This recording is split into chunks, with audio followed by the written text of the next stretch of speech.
దశాబ్దాలుగా అంతుచిక్కని రహస్యంగా మిగిలిపోయిన గ్రహాంతరవాసుల ఉనికిపై ఇప్పుడు ప్రపంచవ్యాప్తంగా మరోసారి చర్చ మొదలైంది. అమెరికా అధ్యక్షుడు డొనాల్డ్ ట్రంప్ ఈ విషయంలో ఒక సంచలన నిర్ణయం తీసుకున్నారు. గ్రహాంతరవాసులు గుర్తు తెలియని ఎగిరే వస్తువులకు సంబంధించిన రహస్య ఫైళ్లను వెంటనే బహిర్గతం చేయాలని ఆయన ఫెడరల్ ఏజెన్సీలను ఆదేశించారు.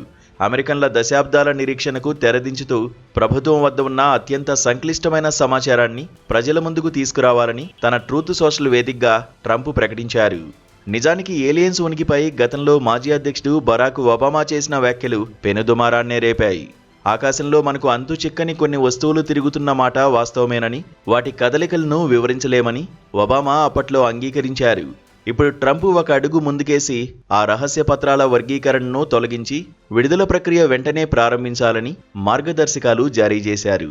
అయితే అత్యంత రహస్యమైన పెంటగాన్ పత్రాలను ఆయన పూర్తి స్థాయిలో బయటపెడతారా లేదా అన్నది ఇప్పుడు ఆసక్తికరంగా మారింది. భూమికి ఆవల తెలివైన జీవం ఉందనడానికి ఇప్పటివరకు శాస్త్రీయంగా ఎలాంటి ఆధారాలు లభించలేదని శాస్త్రవేత్తలు చెబుతున్నారు. మార్చి 2024లో పెంటగాన్ విడుదల చేసిన నివేదిక కూడా ఇదే విషయాన్ని స్పష్టం చేసింది. అనుమానాస్పదంగా కనిపించిన చాలా వస్తువులు వాతావరణ బెలూన్లు, గూఢచారి విమానాలు, శాటిలైట్లు మాత్రమేనని అధికారులు తేల్చారు. గ్రహాంతర సాంకేతికత అనడానికి తమ వద్ద సాక్ష్యాలు లేవని పెంటగాన్ అంటున్నా ట్రంప్ మాత్రం ఆ ఫైళ్లలో ఇంకా ఏదో దాగి ఉందనే సంకేతాలు ఇస్తున్నారు. మరోవైపు ఈ గుర్తు తెలియని వస్తువుల వెనుక శత్రు దేశాల హస్తం ఉందేమో అన్న భయాందోళనలు కూడా అమెరికాను వెంటాడుతున్నాయి.